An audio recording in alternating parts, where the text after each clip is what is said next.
네, 오늘은 하나님의 나라를 누리는 삶이라는 제목으로 하나님 말씀 증거할 때 오늘 이 아침에 많은 은혜 받으시길 바랍니다. 예수님께서는 사람들에게 비유를 들어 말씀을 하셨습니다. 비유라는 것은 그 시대를 살아가는 사람이라면 누구나 쉽게 알 수 있는 흔한 일상의 내용이었습니다.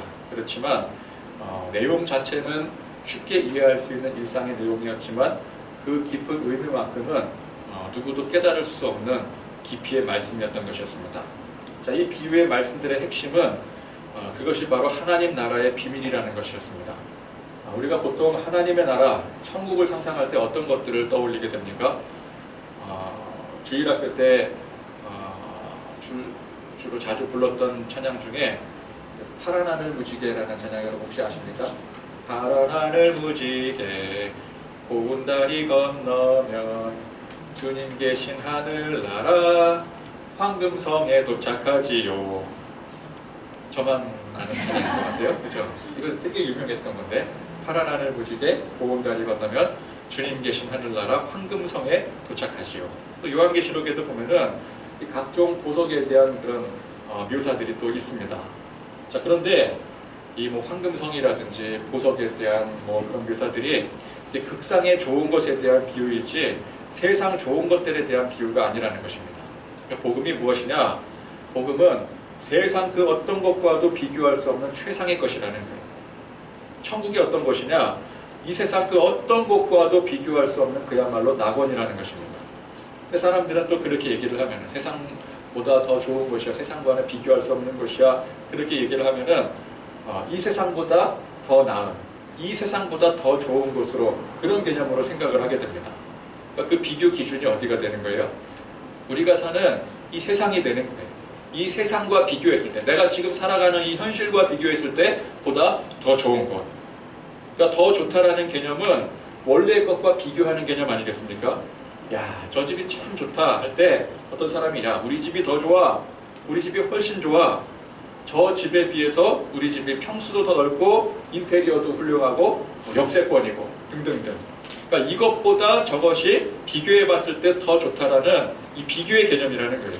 그러니까 천국도 지금 우리가 사는 곳과 비교해서 더 좋다, 지금 사는 우리의 현실보다 더 좋은 것이다 라고 이해를 하게 되니까 보통 이 천국에 대해서도 설명할 때 어떻게 설명을 해요?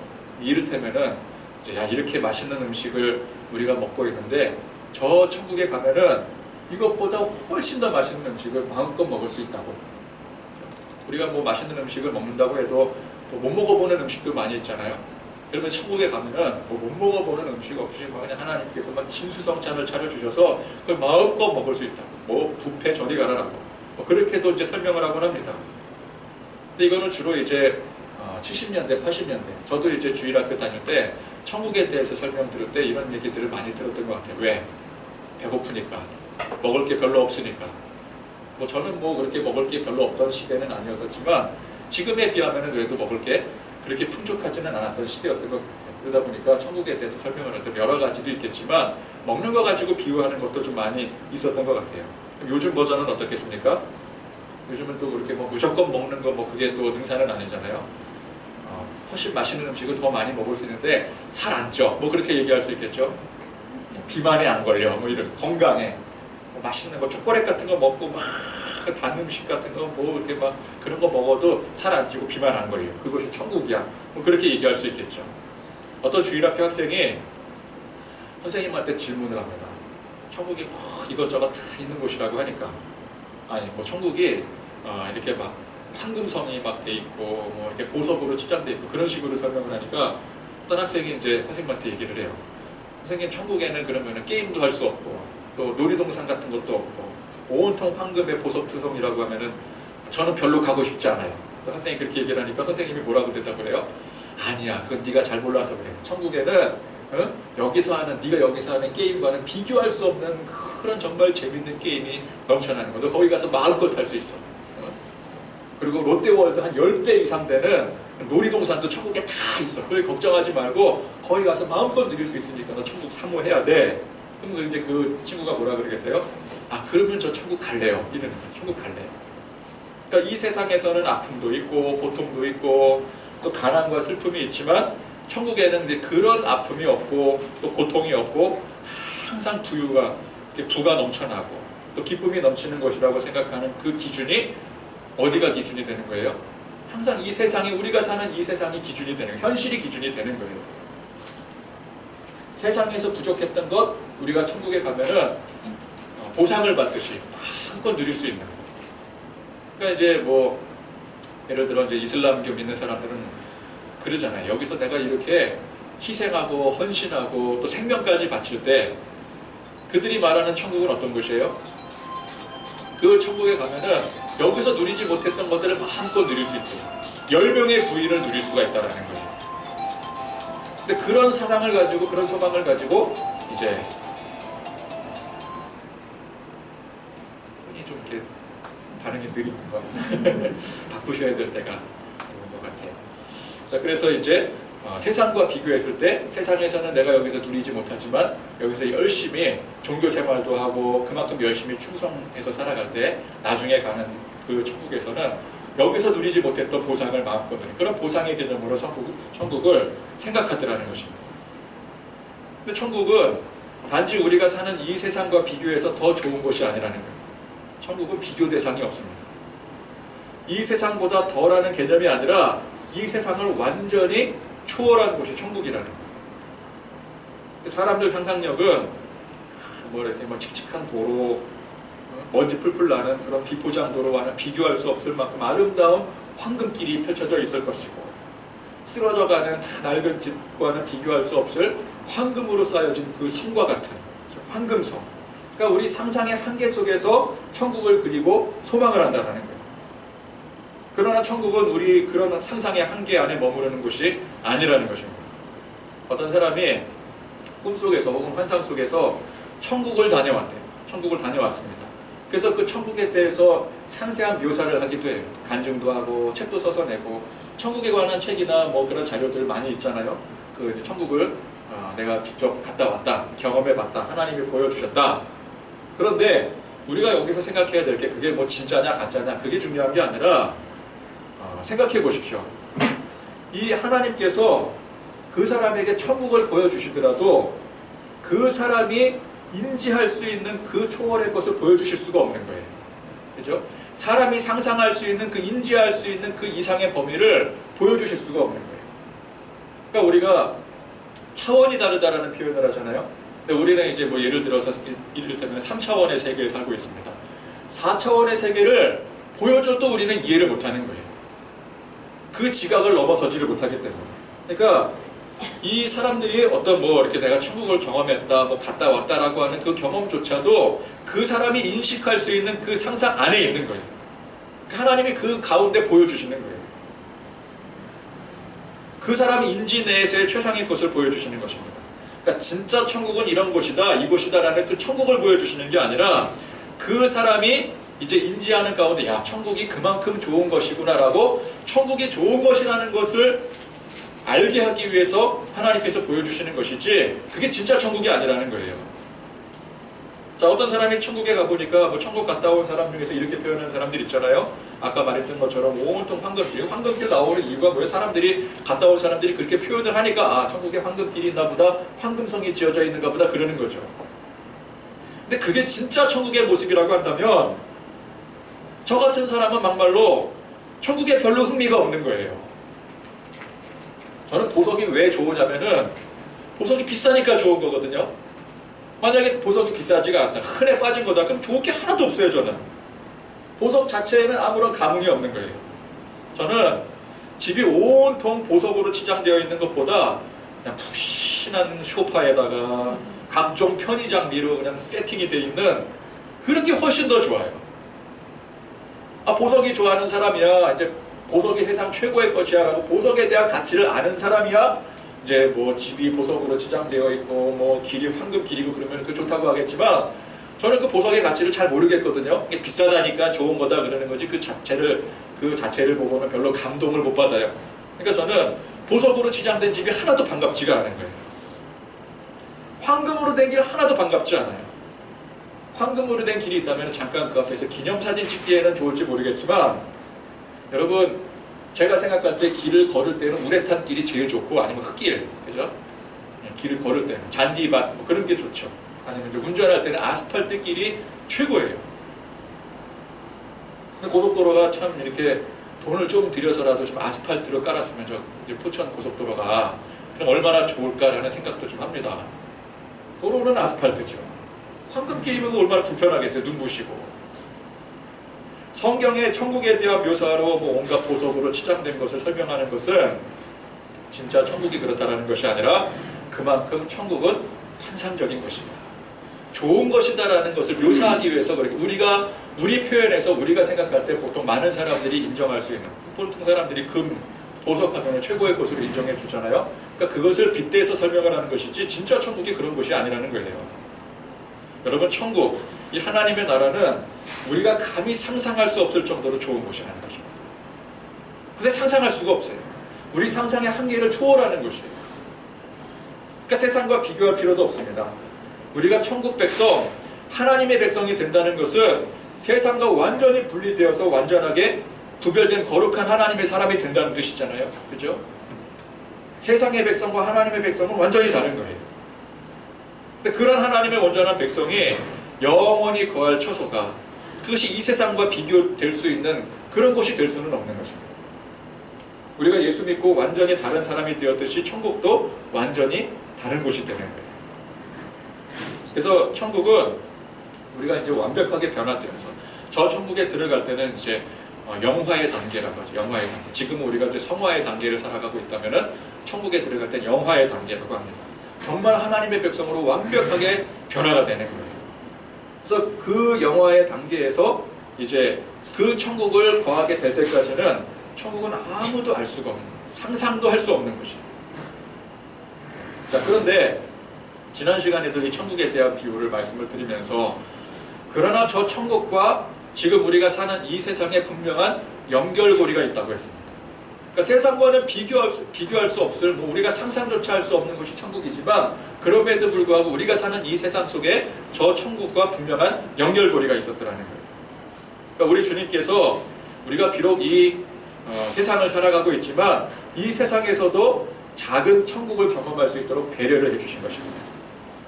바로 우리가 하나님의 이 진리의 복음의 말씀을 듣고 이 말씀에 순종하여 주님이 원하시는, 하나님께서 원하시는 그 뜻하시는 대로 살아갈 때 그 삶이 곧 이 땅에서의 천국의 삶이 된다는 거예요. 그러니까 천국이라는 것이 어떤 것인지 우리가 가보기 전까지는 모른다 할지라도 하나 확실한 사실이 있다면은 그것이 하나님께서 원하시고 뜻하시는 것이라는 거예요. 그런 삶을 사는 것이라는 것입니다. 영원히 주님과 동행하는 것이 천국이라는 거예요. 어떻게 생겼는지는 우리가 모르겠지만, 갔다 온 사람들이 뭐 어떻게 생겼고, 그거 뭐 사람들의 상상의 한계 속에서 하나님께서 보여주신 그 한계에 불과한 것이지만, 표현하는 것도 마찬가지, 성경에서 표현하는 것도 마찬가지예요. 그렇지만 분명히 알 수 있는 확실한 사실 한 가지는 영원히 그곳에서 우리가 주님과 동행할 것이라는 사실입니다. 그런 삶을 사는 것이라는 거예요. 그래서 우리가 이 땅에 살면서도 우리 안에 계신 그 성령님과 동행하여 우리 주님께서 주시는 이 말씀을 듣고 또 묵상하고 깨닫고 그 안에 우리 하나님께서, 주님께서 주시는 그 은혜를 받고, 그렇죠? 그 은혜 가운데 감사하며 또 기뻐하며 순종하며 살아갈 때 우리는 이 세상에서 이미 작은 천국을 경험하고 있는 거예요. 그래서 교회가 곧 작은 천국이라고 했습니다. 왜? 우리가 교회에 모였어. 주님의 이름으로 모였어. 주님의 공동체 안에서 주님의 말씀을 듣고 그 안에 은혜를 깨닫고 고백하며 살아갈 때 이게 바로 작은 천국이 되는 것이죠. 또 우리 여러분들 각자 삶 속에서 우리 주님과 동행하며 사는 예배자의 삶이, 사명자의 삶이 곧 작은 천국의 삶인 것입니다. 자, 그런데 잘 보십시오. 주님께서 원하시고 뜻하시는 삶, 하나님의 이 말씀의 진리가 가리키는 삶이 세상에서 누구보다 부유하게 살고 건강하게 살고 만사형통하게 잘 되는 그런 성공의 삶이 아닌 것입니다. 그렇죠? 주님께서 말씀을 통해 우리에게 제시하고자 하는 주님이 원하시고 뜻하시는 삶은 세상에서 원하는 그런 삶이 아니라는 거예요. 그런 것과는 전혀 차원이 다른 삶이더라는 거예요. 하나님이 주시는 기쁨, 하나님이 주시는 만족, 하나님이 주시는 감사는 세상이 주는 기쁨과 세상이 주는 만족과 세상이 주는 감사와는 전혀 질이 다른 거예요. 차원이 다른 거예요. 여러분, 그래서 바울을 보십시오. 그는 복음을 위해서 희생한 삶을 살았어요. 헌신하고 죽기를 각오하며 정말 이 복음 때문에 죽었어요. 다른 사도들도 마찬가지였습니다. 많은 선지자들의 삶이 그러하였어요. 세상 기준에서 볼 때는 완전히 실패한 인생이었습니다. 실패자의 인생이었어요. 근데 중요한 거는 그들이 자기 인생을 실패한 인생으로 고백하지 않았더라는 거예요. 그들은 영광 가운데 살았습니다. 우리가 그렇게 인정하는 게 아니라 주님께서 그들의 삶을 그렇게 인정해 주셨습니다. 영광된 삶이었나요? 물론 성경에는 부를 누리고 세상에서 성공한 사람들도 많이 있었습니다. 근데 중요한 거는 그 부와 명예가 핵심이 아니라는 거예요. 그러니까 우리는 성경을 보면서 아브라함도 부를 누렸고 욥도 뭐 갑절 이상의 부를 누렸고 또 요셉도 성공한 삶을 살지 않았느냐? 근데 우리는 그 아브라함이나 욥이나 그 요셉의 인생에서 그들이 세상에서 성공을 이뤘던 부나 명예에 초점을 맞춰서는 안 되는 거예요. 성경의 초점은 거기에 있는 게 아닙니다. 아브라함의 삶이 또 이삭과 야곱, 요셉의 삶이 그들이 부를 이루고 세상에서 명예를 얻었더라. 이게 핵심이 아니라는 거예요. 하나님이 그들을 선택하셨고 그 하나님의 은혜 가운데 그들이 동행하며 살았더라. 이게 그들의 삶의 핵심인 거예요. 부와 명예는 그 부수적인 거였어요. 그게 핵심이 아니었어요. 어떻게 살든 간에 하나님이 함께 하시고 하나님과 동행하는 삶을 살았더라. 이게 성경의 핵심인 것입니다. 그래서 우리는 세상이 우리 신앙의 삶의 기준이 되어서는 안 되는 거예요. 항상 하나님이 주시는 이 복음의 말씀이, 이 진리의 말씀이 우리 삶의 기준이 되어야 되는 것이에요. 그러니까 세상 기준으로 돈 많이 벌기 위해서 또는 보다 윤택하게 살기 위해서 예수 믿고 이 말씀을 묵상하면 안 된다는 거예요. 그러면 자꾸만 해석이 이상하게 되는 것입니다. 우리가 감사를 하더라도 주님 때문에 감사하는 거예요. 그냥 그 근원 자체가 감사인 거예요. 하나님이 계시고 하나님께서 우리를 자녀 삼으셨기 때문에 그 자체가 감사한 거예요. 근데 자꾸만 우리 삶에 벌어지는 일들 때문에 감사한다고 한다면 솔직히 오늘 이 맥주감사주일에 감사할 게 별로 없어요. 지난 상반기 돌이켜볼 때 지난 1월부터 6월까지 뭐 그렇게 특별히 감사할 게 있었어요? 이 코로나 사태 때문에 마스크 쓰고 다니고 사업하시는 분들 사업 잘 안 되고 그죠? 이게 얼마나 어렵습니까? 교회도 지금 이렇게 막 자리가 이렇게 텅텅 비어가고 근데 뭐 어떻게 대책이 없잖아요. 코로나가 6개월 정도 지나면은 우리 처음에 이제 코로나 사태로 마스크 쓰고 다니고 야 이제 뭐 어떻게 되는 거냐 그럴 때 한 2, 3개월이면은 끝날 줄 알았잖아요. 6개월이 지났는데도 지금 의정부에 코로나가 더 많이 들어왔어요. 포천에도 들어왔어요. 좀 더하면 더했지 이게 지금 해결될 기미가 보이질 않아요. 감사할 조건이 아닌 거예요. 감사는 무슨 감사예요? 환경을 보면은 감사할 게 없어요. 사실은. 애들 학교도 못 가죠. 학교도 못 가는 애들 주일학교 오라고 얘기할 수도 없죠. 지금 교회 안 나오는 사람들 전화해서 교회 나오라고 할 수도 없어요. 상황이 지금 이런데 맨날 뉴스에 보도되는 게 그냥 뭐 교회가 뭐 어떤 교회가 뭐 예배 드리지 말라 그랬더니 예배 드려서 이렇게 되었다고 사람들이 지탄을 하고 그러는 판국에 교회 나오라고 할 수가 없는 상황이에요.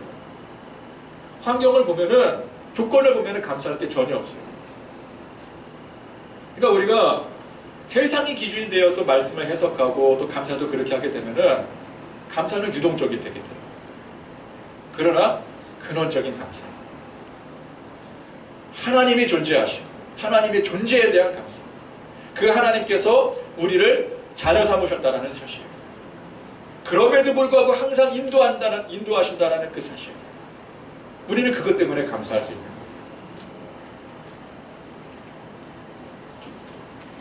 그래서 우리가 원하고 바라는 천국은 완벽한 이 세상이 되어서는 안 됩니다.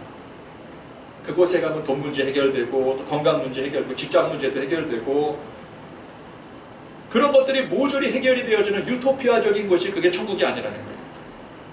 주님과 영원히 동행하며 주님의 뜻대로 살아가는 삶.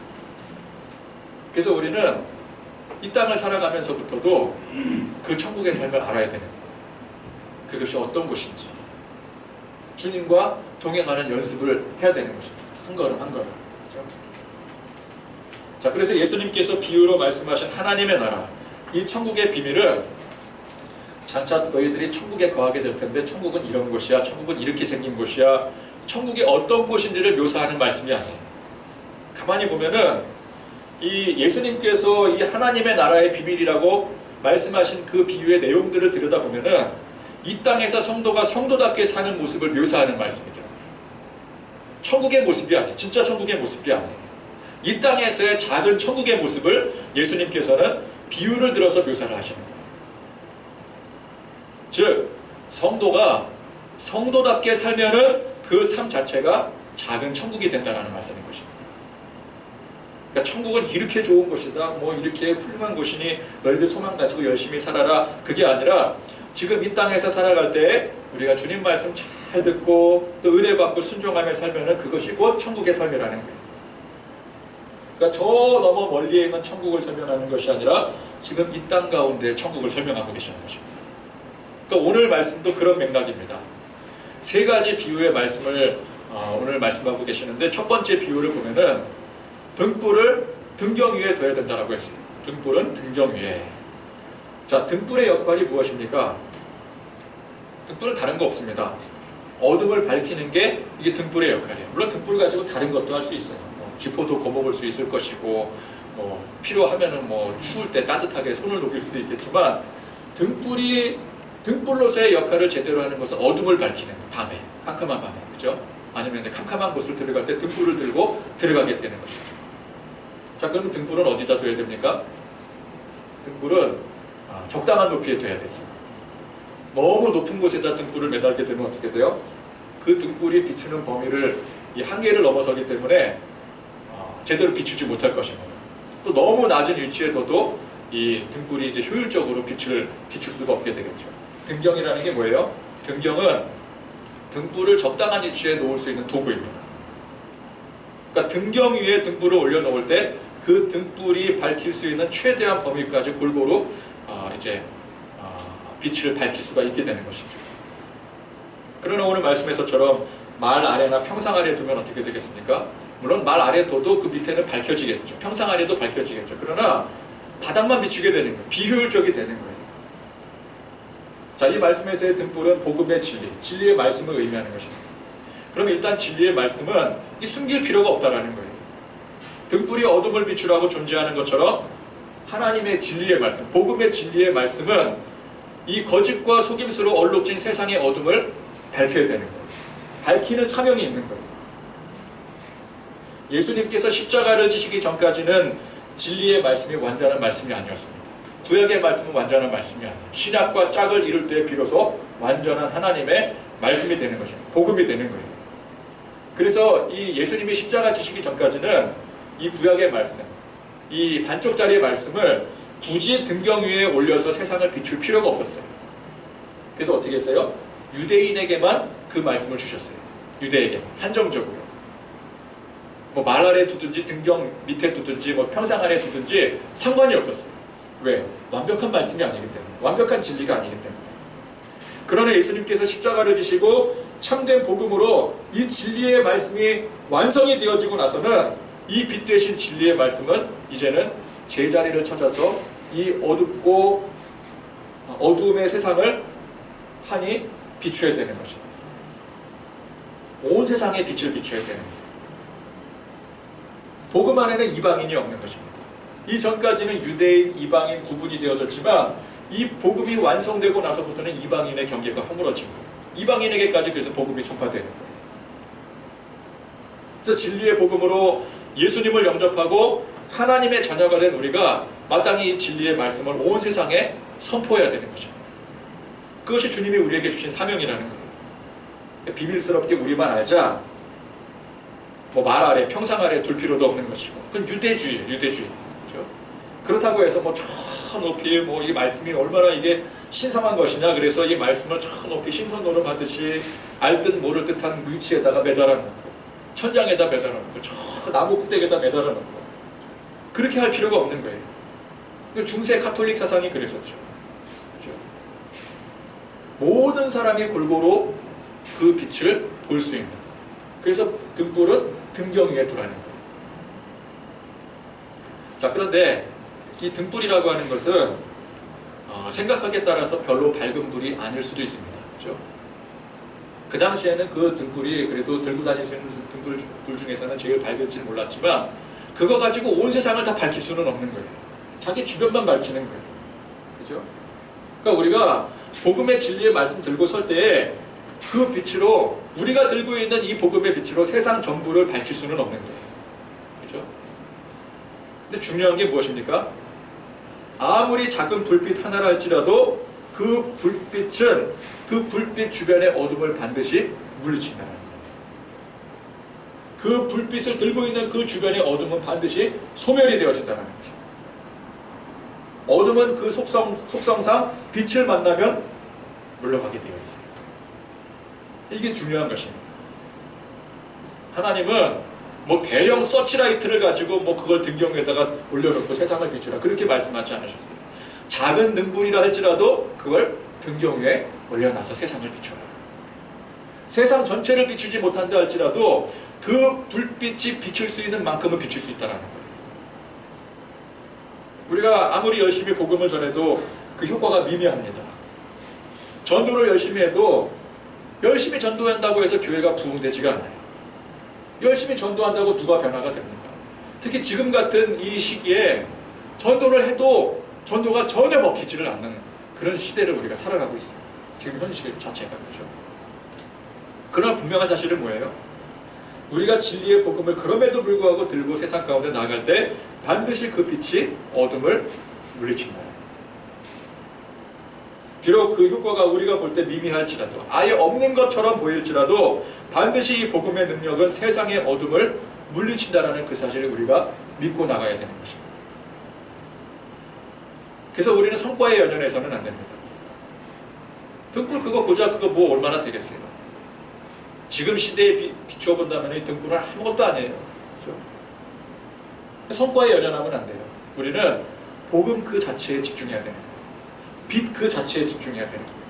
근데 이 작은 복음의 불빛을, 이 말씀의 불빛을 비출 때 그 빛으로 하여금 아무리 작은 영역이라 할지라도 어둠은 반드시 물러가게 되어 있다.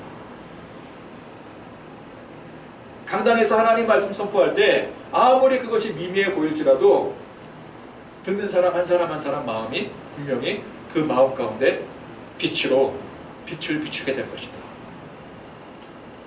우리가 그 믿음으로 나가야 된다는 거예요. 여기서 크고 작음은 의미가 없는 것입니다.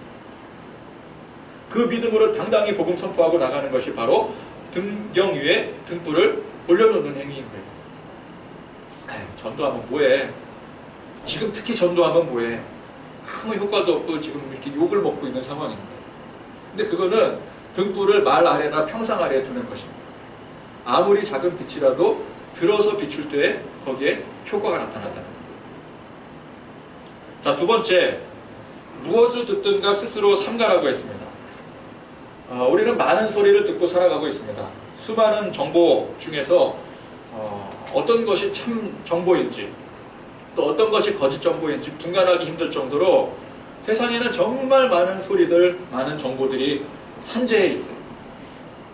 근데 우리는 여기서 참 정보, 진리의 말씀을 분별하는 것이 중요하다는 것입니다.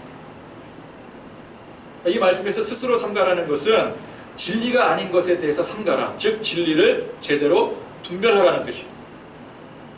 그래서 그 진리 안에 거하는 사람은 25절 말씀에 있는 자는 받을 것이요 없는 자는 그 있는 것까지도 빼앗기리라. 이거는 뭐예요? 사명에 대한 말씀이에요. 달란트 비유에 보면은 한 달란트 받은 사람, 또 2달란트 받은 사람, 5달란트 받은 사람이 나옵니다. 근데 사람들은 여기에 이제 그 달란트 액수에 속기 쉬워요. 그죠? 5달란트에 아무래도 마음이 가게 되죠. 근데 여기서 말하는 이 말씀의 핵심은 뭐예요? 1달란트, 2달란트, 5달란트 그 양은 중요하지 않다는 거예요. 크기는 중요하지 않다는 거예요. 중요한 건 뭐예요? 자기가 받은 그 달란트만큼 열심히 충성을 해서 남기는 게 중요한 거예요. 등불도 여러 가지가 있을 수 있겠잖아요. 작은 등불이 있을 수 있고 큰 등불이 있을 수 있겠지만 크기가 중요한 게 아니에요. 작은 촛불이라 할지라도 그 빛을 가지고 등경 위에다 올려놓는 게 중요한 것처럼 달란트 비유 마찬가지입니다. 한 달란트 받은 거, 두 달란트 받은 거, 다섯 달란트 받은 거 그거 하나 중요한 게 아니에요. 중요한 건 뭐예요? 열심히 충성을 해서 남겨야 중요한 거죠. 자, 다섯 달란트, 두 달란트 받은 사람은 열심히 해서 그 주어진 만큼 또 남겼어요. 그 배를 남겼어요. 근데 한 달란트 받은 사람은 어떻게 했어요? 그 한 달란트 받은 사람은 그 사고가 그거예요. 나한테는 왜 이렇게 작은 거, 제일 작은 거 줬냐. 자존심이 상한 거예요. 크기를 놓고 비교를 한 거예요. 그러다 보니까 어떻게 했어요? 불평하고 그 한 달란트를 묻어버렸어요. 내가 이거 가지고 뭐 하겠냐고. 나중에 주인이 어떻게 합니까? 그 한 달란트를 빼앗아서 다섯 달란트 받은 사람에게 도로 더 줘버렸어요. 자, 이건 아주 단순한 진리입니다. 우리가 하나님의 진리의 말씀을 분별해서 알면 알수록 하나님은 그 사람에게 사명을 더해주시는 거예요. 스펙 좋고 세상에서 유능하고 돈 많고 능력이 많아서 사명 감당하는 게 아니라 하나님은 반드시 진리를 아는 자에게, 그 진리 앞에 충성하는 자에게 사명을 더해주신다는 거예요. 사무엘이 이새의 아들들 불러놓고 이제 하나님의 명령에 따라서 기름을 부을 때 사무엘이 무엇을 봤습니까? 잘생긴 용모와 겉으로 드러난 능력을 먼저 봤어요. 그러나 그런 것들은 하나님이 보시는 게 아니었더라는 거예요. 우리가 보는 눈과 하나님이 보는 눈이 달라요. 그래서 우리는 세상적 환상에 빠져서 부와 명예를 하나님 앞에 구할 것이 아니라 주 안에서 진리의 말씀을 분별하였어. 하나를 분별하더라도, 하나를 알더라도 더 깊이 알기를 우리가 하나님 앞에 간구해야 되는 것입니다. 그럼 한 달란트를 받았더라도 한 달란트만큼의 진리를 깨달았다 할지라도 하나님은 그 사람에게 사명을 주십니다. 자, 세 번째 비유는 뭡니까? 씨를 뿌리는 비유입니다. 지난 시간에도 씨를 뿌리는 비유였지만 또 오늘 이 비유는 보다 더 간단한 비유입니다. 농부가 나가서 씨를 뿌렸어요. 근데 농부가 씨만 뿌립니까? 거름도 주고 물도 주고 밤낮 이제 이 씨앗이 또 싹을 트고 자라나고 열매를 맺기를 기대하면서 경작을 하게 됩니다. 경작을 하는 농부에 대한 비유예요. 그럼 엄밀히 그 농부가 열매를 맺는 게 아닙니다. 그렇죠? 농부가 열심히는 하지만 농부가 열매를 맺는 건 아니에요. 무엇이 열매를 맺어요? 씨앗이 열매를 맺는 거예요. 씨앗이. 그 씨가 스스로 싹을 틔우고 자라나서 열매를 맺는 거예요. 물론 농부는 그 옆에서 그 씨가 이제 잘 자랄 수 있도록 열매를 잘 맺을 수 있도록 도와주는 역할을 하죠. 근데 사실은 신비가 뭐예요? 그렇게 농부가 옆에서 물 주고 뭐 옆에 잡초 뽑아주고 흙을 단단히 다져주고 뭐 어떻게 하고 그렇게 한다고 해서 그 씨가 자라서 열매를 맺는다는 그 자체가 신비인 거예요.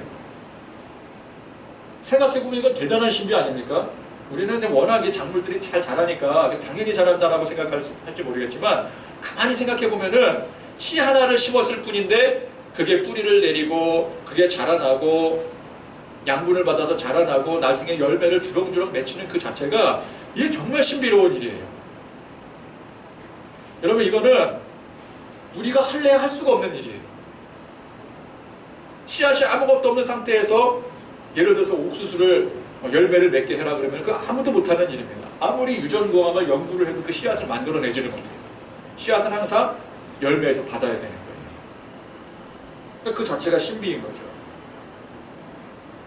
씨가 근본적으로 뿌리를 내리고 자라나서 열매를 맺는 것은 전적인 하나님의 섭리인 것입니다. 아무리 농부가 열심히 밭을 가꾸어도 하나님의 섭리 자체가 그 씨앗에 있지 않으면 열매를 맺지 못하는 거예요. 아무리 노력을 해도. 씨앗과 똑같이 생긴 물질을 가지고 그걸 심고 열심히 가꾼다고 해서 열매를 내는 게 아니더라는 것입니다. 그러니까 전능하신 하나님의, 창조주 하나님의 그 섭리가 씨앗을 통해서 역사가 되어지니까 열매를 맺는 거예요. 이게 얼마나 신비로운 일입니까? 그러니까 복음도 마찬가지입니다. 말씀도 마찬가지예요. 복음의 씨, 이 말씀의 씨를 우리가 뿌릴 때 우리가 물론 열심히 뿌리지만 자라나서 열매를 맺게 하시는 분이 오직 하나님이시라는 거예요. 그러니 우리는 그저 성령님의 역사를 믿고 충성을 다해야 되는 것입니다. 자, 이 세 가지 이야기는 제각각의 내용인 것 같습니다. 하나는 등불 이야기였고요. 하나는 잘 듣고 삼가라는 이야기였고요. 하나는 씨 뿌리는 이야기였어요. 이 세 가지 이야기를 보면 전혀 연결고리가 없는 것 같아요. 근데 이 전혀 연결점이 없어 보이는 세 가지 이야기에는 분명한 공통점이 있습니다. 첫 번째, 진리의 말씀, 이 복음이라는 공통점이 이 세 이야기 속에 다 들어가 있습니다. 등불 이야기에서 등불이 뭐를 의미한다고 했어요? 등불은 바로 진리의 말씀, 하나님의 진리의 복음을 의미한다고 했어요. 또 무엇을 듣든가 스스로 삼가라는 말, 여기서 무엇을 듣는 그 내용에 대한 것이 바로 진리의 말씀과 그 비진리를 분별하라는 뜻이었습니다. 씨 뿌리는 비유에서 씨앗은 진리의 말씀도 하나님의 복음을 의미하는 것이었어요. 그러니까 빛이나 씨앗이나 그 근원은 누구에게 있는 것입니까? 하나님께 있는 거예요. 우리가 불을 만들지를 못해요. 씨앗을 만들지를 못해요. 그저 있는 자원을 활용할 뿐인 것입니다. 만드시는 분은 하나님이세요. 그걸 비추시는 분은 하나님이세요. 그 빛의 속성으로 어둠을 물리치는 것은 하나님이 하시는 일이에요. 그 씨앗의 속성으로 열매를 맺게 하는 건 농부가 아무리 밤낮으로 수고해도 그 농부가 할 수 있는 일이 아니라 그 하나님이 하시는 일, 그 신비라는 거예요. 하나님이 우리에게 진리의 말씀, 이 복음을 주셨습니다. 그걸 우리가 어떻게 할 수 있는 게 아니에요. 사람이 아무리 노력해도 진리에 도달하지 못합니다. 아무리 돌을 닦고 고행을 거듭하고 수련을 쌓는다 할지라도 그렇게 또 열심히 평생을 사시는 분들에게는 참 죄송한 말씀이지만 그런 방식으로는 아무리 노력을 해도 참 진리에 도달하지 못하는 거예요. 많은 사람들이 진리에 도달하려고 많은 노력들을 하잖아요. 근데 그런 노력으로 진리에 도달하지를 못해요.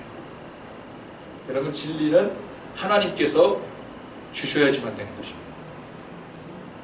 씨앗이 심겨져 뿌리를 내리고 싹을 트고 나중에는 열매를 맺는 그 신비를 보십시오. 이거는 전적인 하나님의 소관이라는 거예요. 우리는 그런 불가항력적인 힘으로 하나님이 주시는 이 진리를 받게 되었어요. 여러분, 우리가 이 말씀의 진리를 알게 된 것은, 깨닫게 된 것은 내가 뭘 잘했기 때문에, 내가 열심히 노력을 했기 때문에, 착하고 성실하게 살았기 때문에, 혹은 신앙생활을 해왔기 때문에 하나님께서 우리에게 주신 게 아니었어요. 그에 대한 보답으로 생긴 게 아니었어요. 그냥 불가항력적인 은혜입니다. 그냥 하나님이 우리에게 주신 거예요. 하나님이 우리에게 주시니까 우리 안에 진리가 생긴 거예요. 하나님이 주시지 않으면 아무리 우리가 열심히 교회를 다닌들, 돌을 닦은들 아무 소용이 없는 거예요. 이 진리가 우리 한 사람 한 사람을 변화시킨 줄 믿으시기 바랍니다. 우리가 예수를 믿고 완전히 새 사람이 된 거예요. 예수님 때문에 새 사람이 된 거예요. 근데 언뜻 보기에는 별로 달라진 게 없는 것 같아요. 예수 믿기 이전과 예수 믿고 나서 외모가 달라집니까? 물론 이제 우리는 예수 믿으니까 저 사람이 참 얼굴이 밝아지고 이렇게 은혜로워졌어요. 근데 그게 그 감정적인 표현이지 실제로 얼굴이 달라진 건 아니잖아요. 여러분, 예수 믿으면 뒤에 이렇게 빛이 후광이 비칩니까? 그런 것처럼 보이는 거지. 워낙 사람이 좋아 보이니까 내 마음에 은혜가 샘솟으니까 그 사람이 그렇게 보이는 거지. 다른 사람이 보면 똑같아요. 우리가 볼 땐 그러잖아요. 권사님 은혜 받으셨나봐요. 얼굴빛이 달라요. 그러는데 다른 외부의 사람이 보면은 지난주나 이번 주나 똑같아요. 우리 어떻게 보면은 착각이, 어떻게 보면은. 근데 좋은 착각인 거죠. 여러분, 예수를 믿었다고 해서 외모가 달라지지 않아요. 성격이 달라집니까? 물론 조금 좋게 변할 수는 있지만 근본적인 성격이 달라지진 않아요. 근데 하나님은 우리를 죄인에서 의인으로, 세상의 종에서 하나님의 자녀로 완전히 바꿔주셨어요. 여러분, 죄인에서 의인은 완전히 다른 거예요. 완벽하게 다른 거예요. 세상의 종에서 하나님의 자녀가 되는 거는, 이거는 신분 격차를 뛰어넘은 거예요. 완전히 뛰어넘은 거예요. 그러니까 우리가 볼 때 스스로 생각할 때도 별로 바뀐 것도 없고 사실은 바뀐 것도 없고 여전히 예나 지금이나 똑같은 죄인처럼 보인다 할지라도 이게 보이는 게 전부가 아니라는 거예요. 우리는 여러분, 나도 모르는 사이에 완전히 바뀌게 된 거예요. 우리 주님께서 그렇게 인정해 주신 거예요. 그러니까 이 진리는 주님께서 우리에게 은혜 베풀어 주셔서 주시니까 진리가 우리에게 임해서 우리가 변화된 것이지 우리 스스로가 절대 변화될 수 없다는 것입니다. 자, 그리고 이 세 가지 이야기의 또 하나의 공통점이 무엇입니까?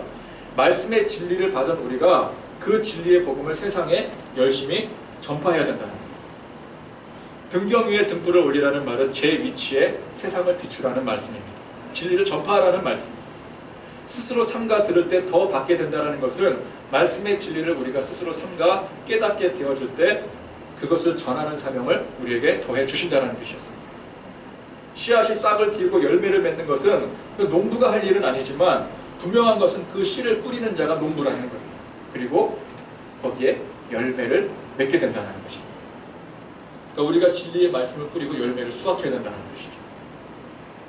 그래서 우리가 열심히 복음의 씨앗을 뿌리고 열매를 수확하고 또 등불을 들어서 어두운 세상을 밝히 비추지만 그게 우리가 씨를 뿌렸다고 우리가 등불을 들었다고 세상이 열매를 내고 어둠이 물러가는 게 아니라는 거예요. 그냥 그 씨 자체가 열매를 내는 것이고 등불의 그 빛 자체가 어둠을 소멸하는 것입니다. 하나님의 섭리로 변화가 되는 거예요. 그래서 우리는 항상 겸손하게 그저 주님의 말씀대로 순종하며 사명 감당하는 그 종의 위치를 벗어나면 안 된다는 것입니다. 내가 이만큼 해서 내가 이런 사람이야 이렇게 자랑하는 것이 아니라 스스로를 내세우는 것이 아니라 아무리 작은 등불이라 할지라도 아무리 작은 씨앗이라고 할지라도 그것이 주님의 손에 들리게 되면은 어둠이 물러가고 열매를 맺게 된다. 우리가 이 사실을 고백하며 깨달을 때 나 자신을 내세울 게 아무것도 없는 거예요. 나는 아무것도 아닌 거예요.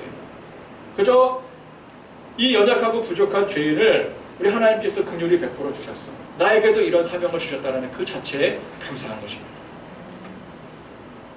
그래서 우리는 그 주님의 섭리를 온전히 믿고 세상 무익해 보인다 할지라도 그저 묵묵히 주님이 원하시는 뜻하시는 대로 충성을 다해야 되는 것입니다.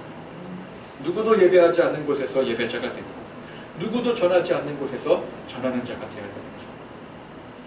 우리가 생각할 때 또 다른 사람들도 생각할 때 아무런 효과도 없고 또 헛일하는 거, 헛수고하는 것처럼 보일지라도 우리 주님이 결코 그렇게 생각하지 않으신다는 거예요. 주님의 뜻대로 주님이 역사하고 계신다는 것입니다. 그래서 우리가 생각할 때 큰 일만 주님의 일이 아닙니다. 우리가 생각할 때 작고 사소한 일이라 할지라도 주 안에서 이루어질 때 그것은 분명히 주님의 역사인 것입니다. 그래서 천국이 어떤 곳이라는 것입니까? 파란 하늘 무지개 황금성이 솟아올라 있는 그런 것이 천국이 아니에요. 주님과 언제나 함께 동행하면서 그 주님이 우리와 함께 역사하시고 그로 인해서 우리는 하나님 앞에 주님 앞에 감사하고 그 영광이 충만해지고 죄악에 만연한 어둠의 세상 속에서도 우리가 주님과 동행할 때 비록 작은 등불을 가지고 세상을 비춘다 할지라도 그 안에 하나님의 역사가 나타나게 됩니다. 작은 씨앗을 하나 뿌리더라도 거기서 열매를 맺을 때 하나님의 역사가 나타나는 거예요. 그러면 그것이 바로 작은 천국이라는 것입니다. 우리가 세상에서 누릴 수 있는 천국이라는 거예요. 한 달란트를 받았더라도 그 주님의 뜻대로 한 달란트를 남길 때 비록 그것이 미미해 보일지라도 주님께서 칭찬하시고 격려하시는 것처럼 여러분 그게 천국이라는 거예요. 그러면 우리는 그냥 천국을 누리며 살아가게 되는 것입니다. 오늘 이 말씀을 통해서 우리 주님과 동행하시면서 작은 일이라 할지라도 주님이 원하시고 뜻하시는 바를 캐치해서 주님이 원하시고 뜻하시는 바가 무엇인가? 주님이 우리에게 어떤 진리의 말씀을 복음을 주셨는가? 아무리 작고 사소한 일이라 할지라도 그 진리의 말씀을 들고 작은 등불을 들고 작은 씨앗을 들고 세상을 비추고 열매를 맺게 할 때 주님께서 그 안에 반드시 역사하시는 줄 믿고 그 주님과 동행하며 작은 천국을 누리며 살아가는 그런 저와 여러분들이 되실 수 있기를 간절히 소망합니다.